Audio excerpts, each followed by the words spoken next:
This is an interview with Patty Mikolay for the Youngstown Historical Center of Industry and Labor Oral History Project titled Women at Work.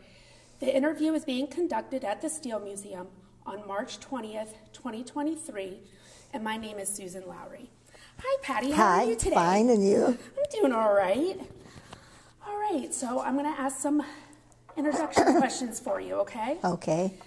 Where did you and your family live when you were growing up? Campbell, Ohio. Okay. So Campbell, Ohio is known for the Youngstown Sheet and Tube Company. So you got a lot of history there, witnessing. Oh, yeah, the blast furnaces, everything. Cleaning off windowsills every morning. Oh. Front porches had to be wiped off. Gliders had to be wiped off. Oh, my goodness. Wait, what are gliders? Oh, you're really young. It's on your porch. And yeah, and you could. I know what you, yes, I know what those are, but I am young. You would not know what not experience them. Yeah.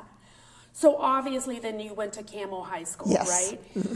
What did your parents do for a living? My mother was a teacher and my father was a teacher. Where did they teach at? My mother started in Campbell, and then in 1937 when she got married, women were not allowed to be married. As a teacher? Yeah, so she couldn't teach anymore. Oh my goodness. So as you were growing up though, she was a stay-at-home mom? Yes. And housewife? And then my father was superintendent of schools in Campbell. Oh, okay. And if he got stuck with not having a sub, he would send her.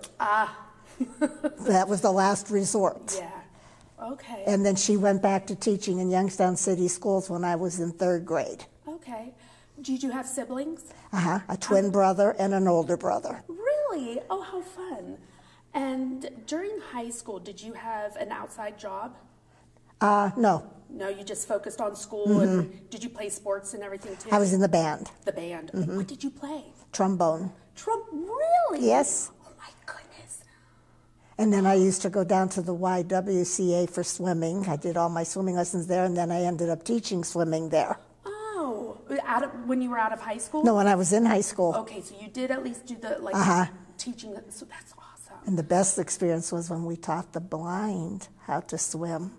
Oh, wow. And they actually acted like any other kid. They would say to their friends, "Watch me do this." And it was, and then we would take them in the deep end, and they had the confidence in you. Because then we would have a pole, and we would tell them, they would jump, and we would guide them to the pole to grab on. And that's how much faith they had in us. Oh, my goodness. Who all was teaching swimming to the blind, or just in general? Was it you and how many other people? Well, we were junior teachers. Okay. And there was another girl from Campbell, both of us, and then there was the regular instructors. Okay, I see. Oh no, let me ask this question. When did you graduate from high school? 1960. 1960. Right after high school then, did you go straight to college or did you work some? Straight, in the summer I was lifeguard at Roosevelt Swimming Pool. Okay, and then you went to which college? Ohio State. Ohio State? Yeah. All 4 years then? Or No, 3 years, and then I transferred to YSU. Okay, so you officially graduated from here at YSU? And I got my master's at YSU. Oh, did you do your master's immediately after getting your bachelor's? Or no, I started teaching, and then when I started teaching in Campbell, because my first and second year I taught in Lowville, 3rd grade. Oh, okay. Then I came to Campbell and I taught primary special ed. Okay. And that's when I went back for my master's. Okay, so shortly there. So in the early to mid 60s. Yeah, when Youngstown State started a master program, that's when I started. Oh, good. Good thing that you did that then. So when did you marry? In 1971. Oh, okay. So you were able to establish your career, your livelihood before you even got married. Yeah. Did you start having kids right away? No, I didn't have any children. No children. No. Okay. And are you still married? No, now? I was a widow at 45. Whoa. Yeah, my husband died in 1988. Oh, my lands. And now the curiosity is getting the better of me. How did he die? Cancer. Oh, my land. He was a tradesman, heating and air conditioning, sheet metal. Oh, did it have anything to do with the chemicals he was? Asbestos. In every job he was on was with asbestos, but at that time I couldn't prove anything. Oh, what a shame. Yeah. Oh, man. It is what it is. Did you remain single ever since then? You didn't remarry? Well, you could get online now and you could just... Nope. I'm happy. I have a new boyfriend, my recliner. Oh. He doesn't get mad when I change the TV station. Oh, that's the best. He doesn't get upset if I fall asleep. Aw. So we get along real well together. Very good. Like my twin brother said, nothing wrong with dating. Just tell him, don't bring your toothbrush because you ain't staying. Brothers looked after his sister. Oh, now I'm curious. Okay, so one of my questions is, what interests you in pursuing the career of education? I'm going to assume because of your parents. Yeah. How about your brothers? Did they go in that direction, or did they do something My older different? brother went to Ohio State, got a comprehensive science major. Mm-hmm. Then he went to Westminster and got his guidance counselor. Then he went to LSU and got his doctorate of education. Oh, wow. Yeah. My twin brother went to Ohio State, and in education, his major was chemistry major, math minor. Oh, my goodness. And then he went to Notre Dame Law School and became a patent attorney, which every company nailed him because not only did they get a patent attorney, but they also got one that knew math and science. Yeah, that was smart. Holy smokes. Ooh. Well, how about those additional certificates? Okay, then I got my master's and everything. Then when I first started teaching primary, nobody was certified in special education. So when you got hired, you had to write a letter with intent that within 3 years you would get certified, and that's when I went down to YSU and took classes for special ed. Okay. Well, out of all those classes I took, then I got a grant, a stipend from state of Ohio, and I picked up something like 30 hours in the summertime that they paid for plus paid me. Ooh. Then when I finished that in August, they became a graduate school in September, so that's when I applied.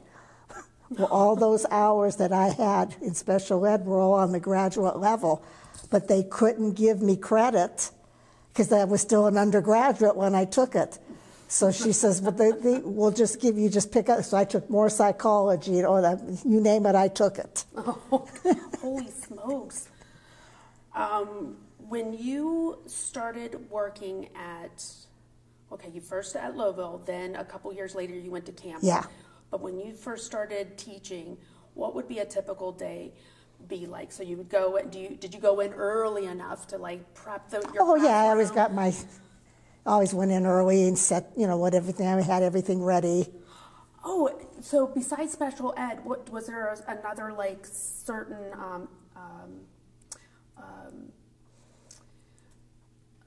subject matter that you were special in? We taught everything. My major was elementary education. Okay. At Ohio State, that was your major and minor, elementary education. And so you taught everything, yeah. all general stuff. Okay, good to know right off the bat, just to make sure. And so, so you went in and you prepped your classroom, and what else did you do? Besides teaching and everything, but Then met with the teachers in the morning. We'd have coffee and everybody chit-chat and everything. Okay. And then after classes were over and you went home, did you take your work home with you? Sometimes. Yeah. Because they didn't have that much material for special ed at that time. So you ended up making a lot of it yourself. Okay. All right.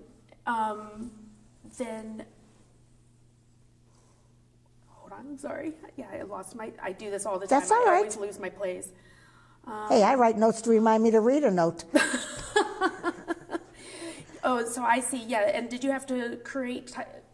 Yeah, I'm going to answer this myself. I know I do this a lot too. So you had to prepare your own type of curriculum. Yeah. How much longer did it take before they started supplying the state curriculum? Well, the state did it, but they didn't. There was no place that was actually selling material. What What do you mean? I had to teach my kids how to write their name. So I would get papers and I would write their name, and then I would do things where they could trace. Okay. Yeah. All right. And they didn't have that available No, for not you? till a couple of years after I was teaching it. Okay. And then I got in trouble with the psychologist. Why? Why did you get in trouble with them?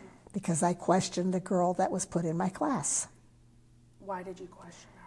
Well, she didn't speak English. She came from Greece. Oh, camel. So I go out to get my line one morning, and I see this cute little girl standing in my line, and I says, "Who are you supposed to be with?" And she gave me my name. Okay, so I take her in the room. I sit down in the office. I said, "When were you going to tell me she was in my room?" So I start working with her. And I'm thinking, this kid, I'm not sure. Till she came up to me and she looked at me, she pointed, she says, "Teacher good. Anything teacher tell me, I put here." Oh, my lands.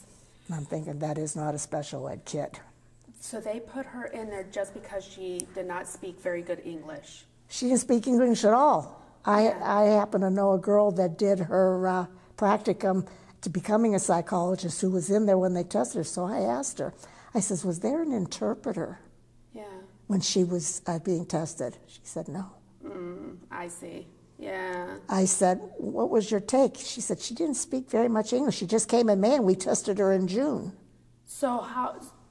Okay, yeah, go ahead. So I said, okay. So I questioned the psychologist. And she got a little upset, but she's that's the way it is, and she turned around and walked away from me. Oh, my goodness. The next morning, I get a message from the superintendent. Yeah. It is not morally, professionally, or ethically correct to question a psychologist. Well... I thought, okay. Okay. So I went to my principal. I said, and I don't want to say his name. I said, "Is he in the building?" "Oh, yeah, he's down with the PTA mothers in the gym." I says, "Can I go down and talk to him?" He said, "Well, I can't stop you." I said, "Fine." So I went down. I was professional. I went up to him. I asked him, I says, "Can I please speak to you?" I says, "Over here." And I looked at him and I says, "You know, it may not be morally, professionally, or ethically correct that I question a psychologist, but I said, as a classroom teacher, it's not morally, professionally, or ethically correct that I stand by and see an injustice being done to a child." Nice. And What I did said, he say? "You either do something about this." I said, "I will go to Father Pappas, who was the priest at the Greek church." I says, "Every Greek organization and anybody else that'll listen to me." And I turned around and walked away. Nice. Nice. Guess what? What happened? Hour and a half later, that girl was taken out of my class and put in a regular classroom with the help that she was supposed to get to help her with the language. Nice. Holy smokes. Good for you. But then when I made my order for my supplies, everybody got their supplies but me. Oh. So I said something like, I says, "I didn't." She says, "Well, you never turned in a request." I said, "Well, I figured you'd say that." I said, "So here's my other one." And I handed it to her. You were on top of Yeah, things. I handed it to her, Definitely. and I says, and when I think a reasonable amount of time goes by and I don't receive it, I says, I'm going to be at the next Board of Education meeting, and I'm going to ask the superintendent and 5 board members why special ed kids are being denied basic materials that regular classroom students get. Yeah. She looked at me with this silly grin. She says, "Oh, you wouldn't do that." I said, "Try me." Right. Oh, Guess my what? goodness. That afternoon, they found my original order. And you got it. It didn't take very long for it No. to come in and. 3 hours. Oh. They found the original order, which they said I never put in. How about like conditions and environment on the job? Like, were there challenges because you were specifically a woman? No, not really, except that one on hospitalization when we married. Oh, yeah, explain that. Yeah, when we were on the single plan, a friend of mine, she taught 2nd grade, we were catty-cornered from each other, so we asked to be put on the family plan since we were married. And the superintendent made a special trip and came up to the building and met with us in the office and explained to us that we could not have the family plan. He gave this whole, it made sense what he said. Your husbands have insurance, all this and that, they don't double pay. It all made sense. But he made one miscue. When we turned to walk out, he says, now if you ladies want the family plan, you can pay the difference between the single and the family plan. And I turned and I says, you mean to tell me a male employee, you'll pay his family plan, but a female employee, you won't? Wow. He said, that's right. I said, that's not right. He said, that's the way it is. I said, I don't think so. What year was this? That was, see, I got married in 71, so it had to be in 72. Okay. When we asked for it, 1972. Yeah. So what did you do next? I went home and I called the Ohio Insurance Commission. Okay. And they explained that I definitely had not only discriminating as an employee, but also as a woman, because I would be the first married woman to have an illegitimate child, according to my hospitalization. So the next morning I went to school. Now, you know, you always have ones that you know in the teacher's room that run and tell everything that goes on there to the student. There's always a stoolie. Yeah. So I just made a general statement. I said, well, I called the Insurance Commission of Ohio, and I says, I definitely have a case. Okay. And I explained how we were being discriminated against. 1 hour after, every married woman in the Camel City schools got called to come down and change their hospitalization status. Wow, that quick. Well, they knew it. Yeah, that's right. So what, I'd like you to also now describe a moment at work that was not part of a typical day, and how were you able to overcome that experience? So, you know, just something simple like, were there some kids fighting? I mean, or bomb threats? No, we didn't have any of that. No, not, okay. Not at that time. It was very calm, and I had one little one that was, he was not going to be 5 until October. He made the deadline by 1 day. Okay. So he was actually only 4 years old when he came. Well, he followed me no matter where I went. Oh, okay. Well, did he follow you into the bathroom? Yes. Oh, no. But there was another door in there, and he would wait out there, but he would, I'd see the door open, and Oh, my goodness. Did he do that the whole year? Or it took maybe about 5 months, and then he finally broke away. Wow. Then I felt abandoned because I was so used to, I'm walking down the hall and he'd be right behind me. If I stopped too quick, he'd bump into me. Oh my goodness. And then another thing where you had to watch, I got a student teacher. Well, when you had in a small system, I was their teacher like most of those kids. I was the only teacher they knew. I was primary, so I had the first, second, and third graders. Okay. So they were with me like 3 years.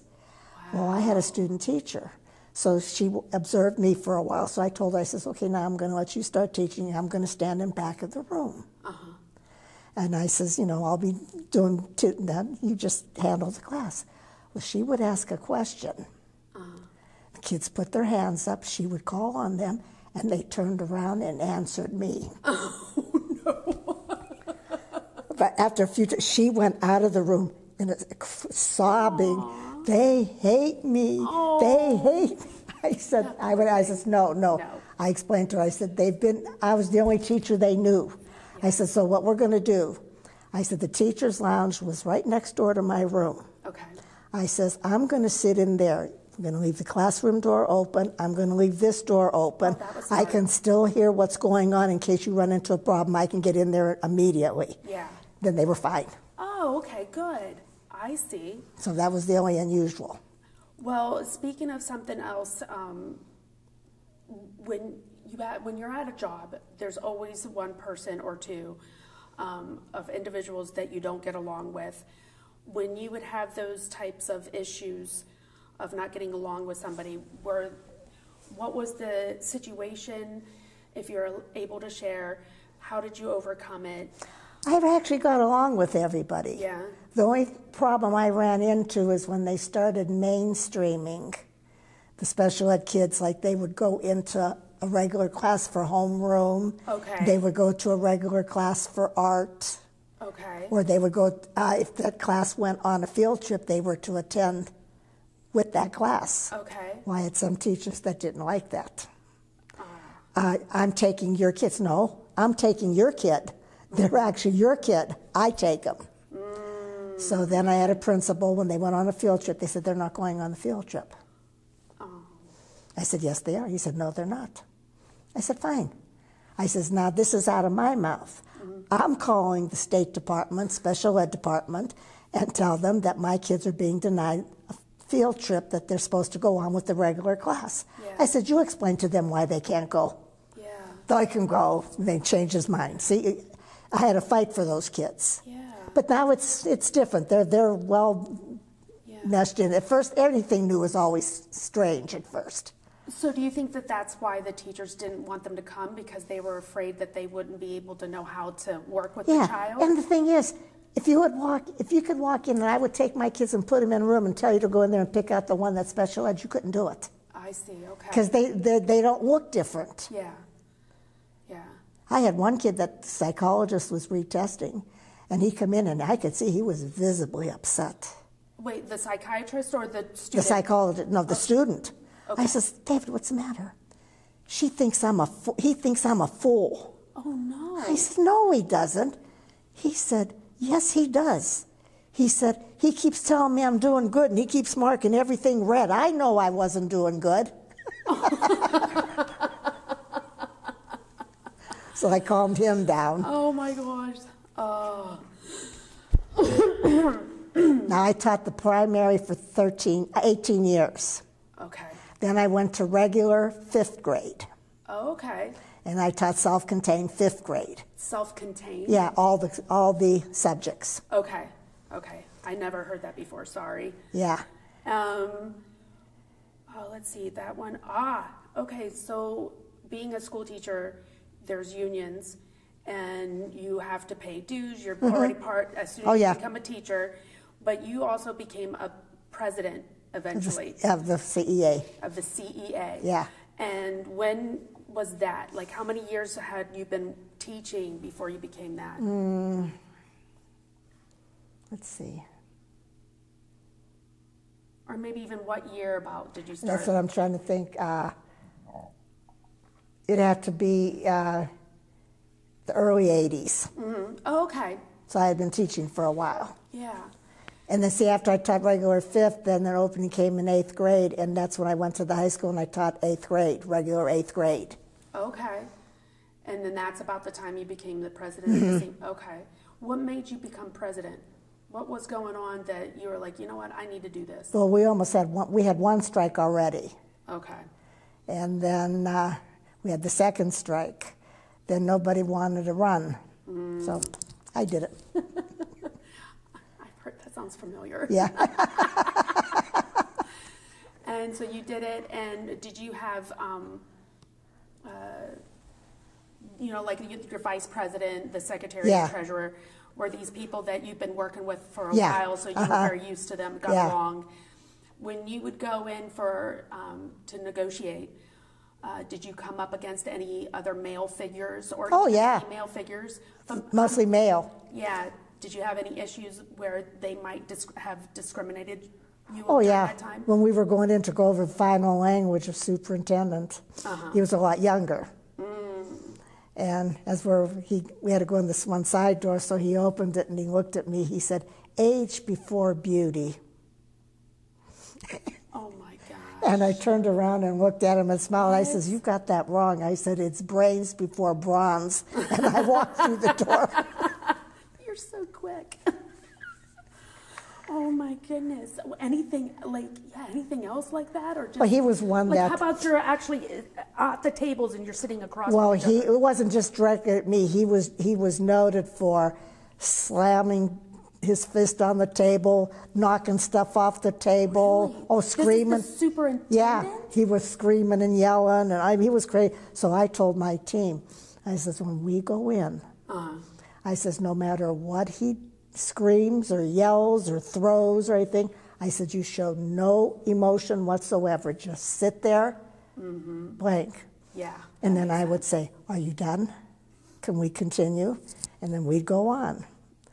After we settled and everything, I was walking through the board office. He said, Patty, he says, come here, I want to ask you something. I says, do I have to bring a witness? Because you never go in and talk to them without somebody with you. Mm-hmm. I said, do I have to? He said, no, it's nothing like that. And he says, how come, he says, when I threw things, slammed the table, screamed, and he said, you never got intimidated, you never got upset. I says, oh, my husband hollers at me all the time, I'm used to it. He says, get out of here. Oh my goodness. But I never had a superintendent mad at me. Yeah. Because I came around, he said, I'm going to do what I have to do, and you do what you have to do. I said, fair enough. That's right. How many years were you a president? 2, 4, 6. 6. Is this 6 years straight in a row? Yeah. Or did you take See, at breaks? that time, no, it was 6 in a row. At that time, you could only be 2 terms, and they were 2-year terms. Okay. Then you had to stay out a term and then go a thing. Well, they liked what I did, so they changed the Constitution so I could run again. Is the Constitution still the same? I don't know. I don't think they've really changed it. No, it's changed now that they could, so they can run as many terms as they want. Okay. Yeah. All right. Let me see here. So while you were president, did you go through any strikes while on the job? Okay. 3. 3 total. Now, 2 were actually ours, but 1 we went out because of the non-certified. At that time, both contracts were up at the same time, and there was always an understanding that we would back each other. Mm-hmm. Well, the 3rd strike, the superintendent, that's the one that screamed and yelled and threw things, he told the non-certified that he was going to settle with the teachers. Okay. And leave them hanging. What's a non-certified? What do you mean by Custodians, cooks, secretaries, all that.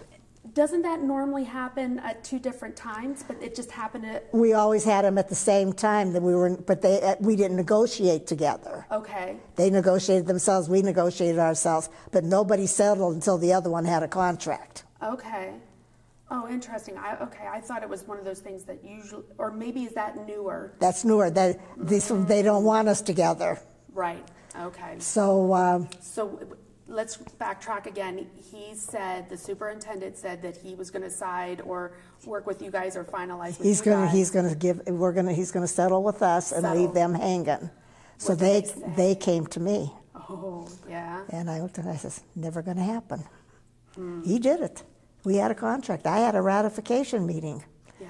Now I'm sitting there, and I got to take a vote.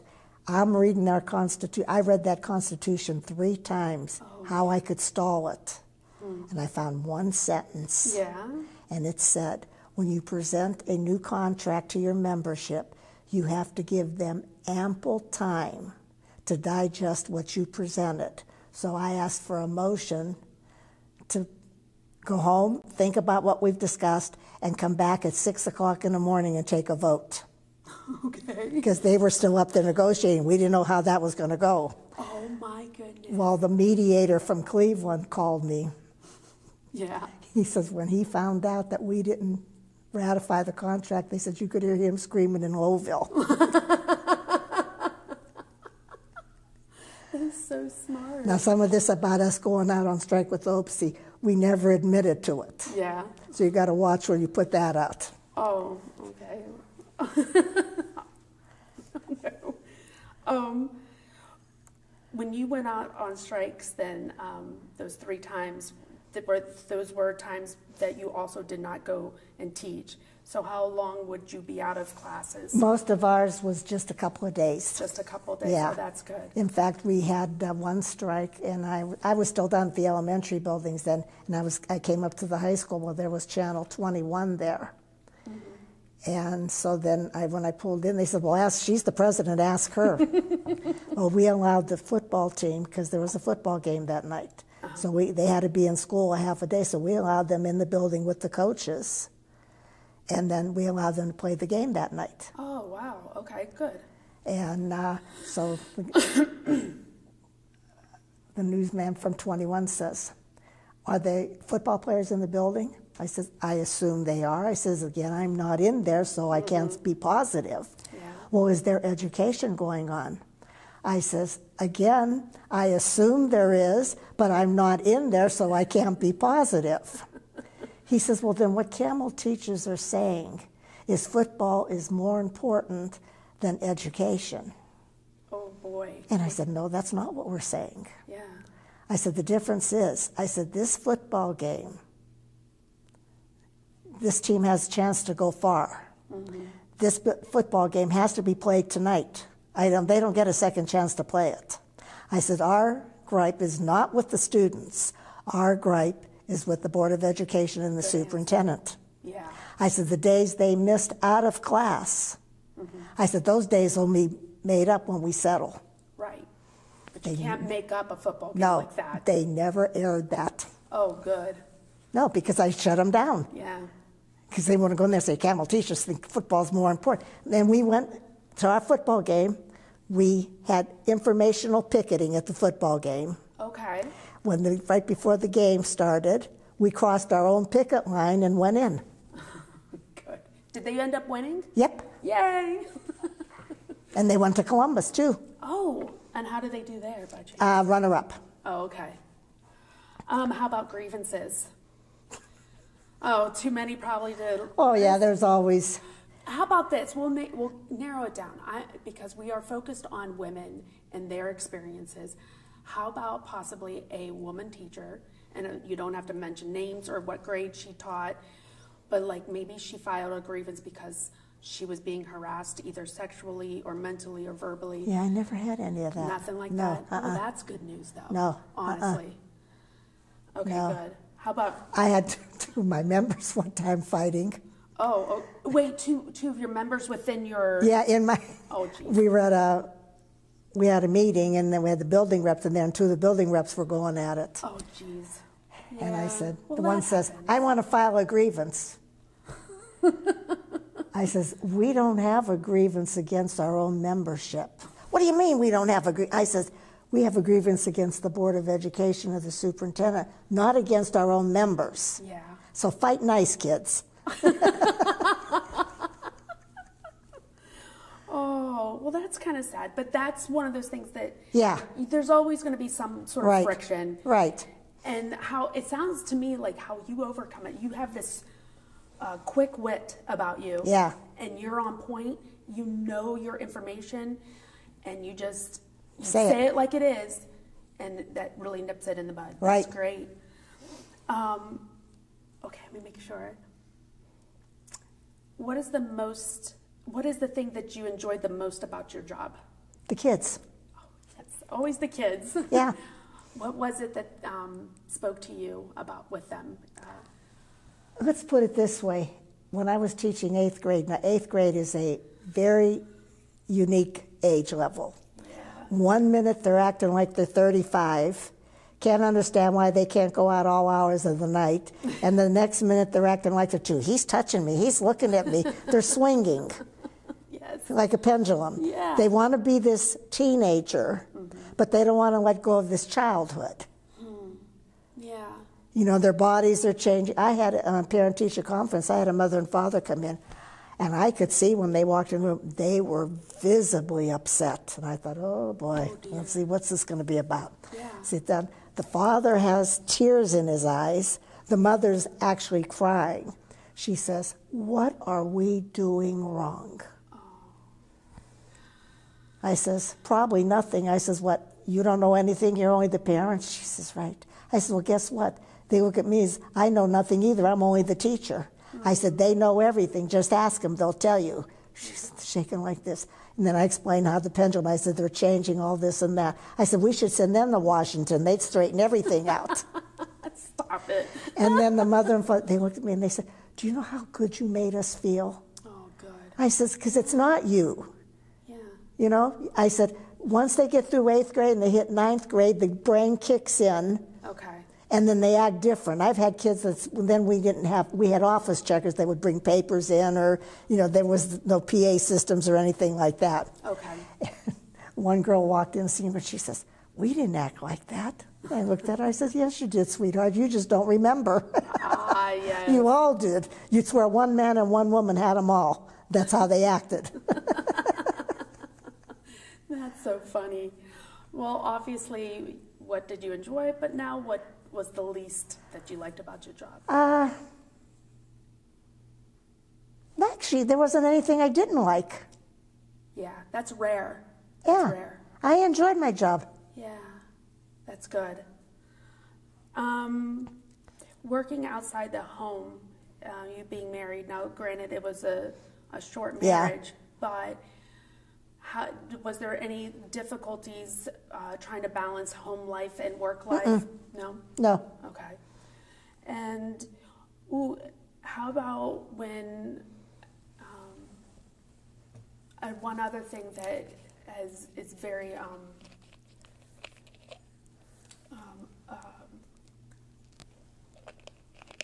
prevalent anymore these days is that we hear a lot of is children taking care of their parents as they get older.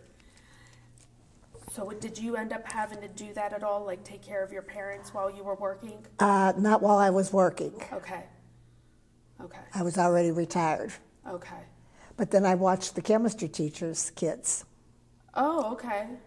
She had a 5-year-old, a 2.5-year-old daughter, and an 8.5-month-old. So she brought them to me in the morning. Okay. So when I retired, I played nanny. Oh, okay. So yeah, how many years did you work by the time you retired? When I retired, I was actually 30 years. 30 years. Okay. And then you did the babysitting nanny job, But those 5 years, when they needed home instruction, they couldn't get anybody to go in certain areas in Camel, I would go. Okay. So I was actually doing that too. Okay. I see. What you called that what again? Home instruction. If a kid was homesick or anything like that, then they had to send it, 5 hours a week. Oh no, I never heard of that. Yeah. Is that something that was new, or was that always there? That's always there. It's still there. Oh, yeah, I've never heard that before. So how many years were you doing that before I was even doing that when I was teaching because nobody would do it, and they always call me. One time I had 7. I used to start after school, and I'd start at one thing, and I actually made a full circle around Camel. I see. But I guess what I'm trying to say is, how many years did you do that before you ended up going back to the school building and working again? I did that maybe about 7 years while I was still working. Okay. And then I did it 5 years while I was supposedly, quote, retired. Okay. And then when I went back, I didn't do it anymore. Okay. So you went back to the building to start working again with special ed. What made you make that decision? Well, my mother had passed away. Okay. My husband was gone. I was in good health, so I went back. So I went back, and I was a retiree hire, and then I would jump from between the high school and the middle school, Okay. depending on where the need was. The superintendent asked me, he says, well, technically, you do have now, because you're a retiree hire, you have seniority, and we hire a new one. I says, look, better to move me. I'm not going to be here forever. Yeah. Instead of disrupting somebody else. I said, just tell me if I go right out of my driveway or left out of my driveway. Oh, boy. So how long have you been doing that now? You're Still doing it. Well, no, that's what... I went back in 2000. Yes. And Okay. it's 2023. Oh, my goodness. So a grand total of 53 years? I'm 57 years because I count those 5 years because I did home instruction. You're right. Oh, my land. That's why I said I actually retired in 95. I just never left. That's crazy. And you're just going to keep it. I mean, and I don't blame you. As long as my health holds up and I'm still able and everything, yeah. Yeah. Now I do the disciplinary reassignment. Disciplinary reassignment? What Center. does that mean? I'm their last chance before they get put out of school suspension. I see. How did they do? I'm like thinking, do they give you crap like the students? I mean, do they give you more time? Let's put it this way. I have one advantage that the other teachers don't have. Yeah, what's that? When I put you out of DRC, you're going home 3 days OSS, and then you're coming back and reserving your DRC because DRC doesn't go away. And one will try it. Mm-hmm. Yeah. And then the word gets around, she'll do it. Yeah. All right, very good. Okay, so that answers that question. You were also, I want to make sure I make a note of this for the record as well, that as you were doing all this, you were also a cheerleader advisor. Mm-hmm. Were you anything else besides, like, did you do any other type of coaching? No, no. Did you advise any other kind of organization? No, just the cheerleaders. How many years did you do that? 1989 to 2007 or 8. Okay. Yeah. Do you have fun doing that too? Oh, yeah. Yeah. We took our group to Ohio State for cheerleading camp. Oh, okay. I was the first one that both the JV and varsity both got new uniforms. We really fundraised and we got new uniforms. I mean, when I took over, the uniforms were white, if you want to call that white.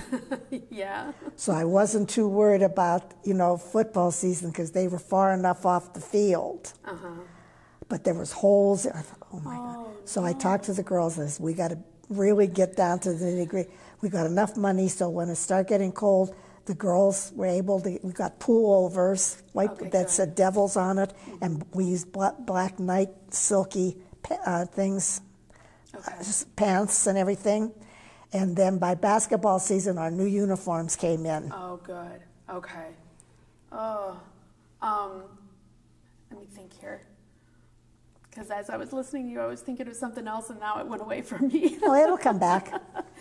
But now, one of my last questions then is, and sometimes it spawns onto another question, but basically, is there anything else that you would like to add to our conversation about your working life and your experiences that maybe we really didn't touch on? Maybe I didn't think to ask that question. No, you probably hit about everything right. Really? Oh, I thank you.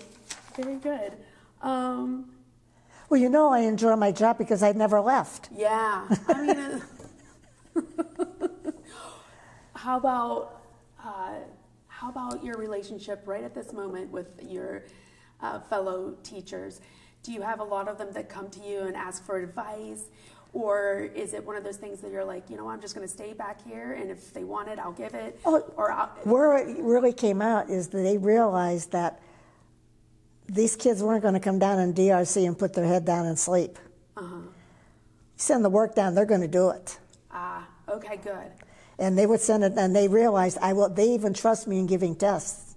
Oh, okay. They'll send tests because they know when they take a test, they take it up by me. They don't sit at their seat and do it. They take it up by me. And I don't give the kids, like, if they have 4 teachers send down assignments, I don't give them all the assignments. I give them one assignment at a time. Okay, yeah. When you complete that, you bring it up to me. So then I look at it, because they're real good. Do the top sheet. Don't worry about the middle sheet. I said, this isn't complete. Well, the other DRC teacher never looked. I said, I'm not the other DRC teacher. I look. Go back and finish it. Good. Yeah. So the teachers know They trust you. Yeah, I will do the work. Do the students know how many years you've been there? Oh, yeah. Yeah. And so you have the respect from them as well. Oh, yeah. Because of that. Yeah, they know. And they know it. Like I'll never forget one kid. This was when I was a retiree hire. And they needed a class covered, and I had planned for it. I said, well, how many kids are in that? They said, there's only 8. I said, well, have them come down to my room. I had a smaller room then because it was special ed. I said, let them come down here. This way I can do what I have to do while they're. So I told them, I said, if you have homework to do, I said, you can do it. I said, if you're going to talk, I don't have a problem with that. But I said, as long as you keep it down. Okay. No screaming, yelling, and carrying on. Yeah. So I'm working on my lesson plans. And I had one boy, he went in the back of the room, and he was working on his work. And I could hear these other ones talking, and they were talking about teachers that they thought were prejudiced. Oh. Oh, yeah. Oh. So the little kid in the back, he popped up. He says, I know the kids called me Miss Mick. Oh, okay.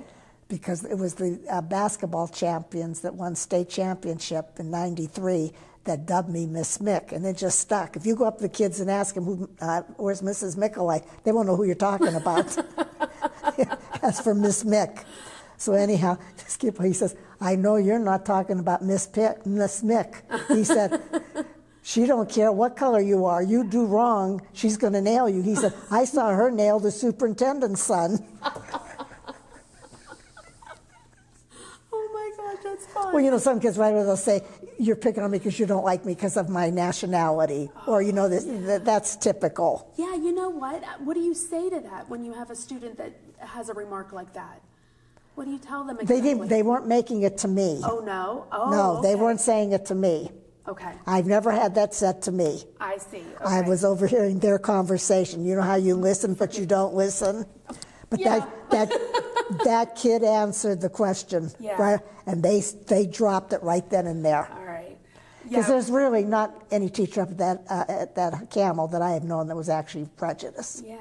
But there was those particular students thought that there were some, and they mentioned some. They didn't mention names. No. Oh, how did they talk about it then? They said, you know, there's teachers that are prejudiced. They made a general. So right there, there was not a specific teacher. All right. Because they would have said so-and-so's prejudiced. They didn't. There's some teachers that are prejudiced. Well, yeah, there's some teachers that are old. There's some teachers that are young, you know? All right. But that other one, he shut him up when he popped great. up. That's so cute.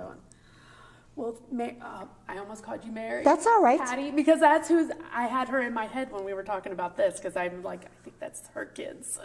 Yep. Am I right? Yes. So, Patty, thank you very much. It was nice being here, and I enjoyed my time with you. It was really fun. I can't wait to see you again, because I hope I do. Do you go to games, like some of the basketball or football games? The football games, you'll find me in the ticket booth. Oh, okay. I make everybody say, see that? They keep me down in the DRC room down there all by myself.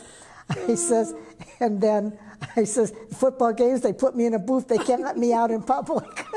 That's not good. Well, I'm going to make sure I seek you out. Oh, yeah, just come to the Miss Mick. Yep, call me Miss Mick. Fantastic. But I really enjoyed talking to you. I enjoyed it too. Thank you so much. And that one I said, how we went out for the custodians, there's nothing they can do about it now. Yeah. Were you going to fire me? Yeah.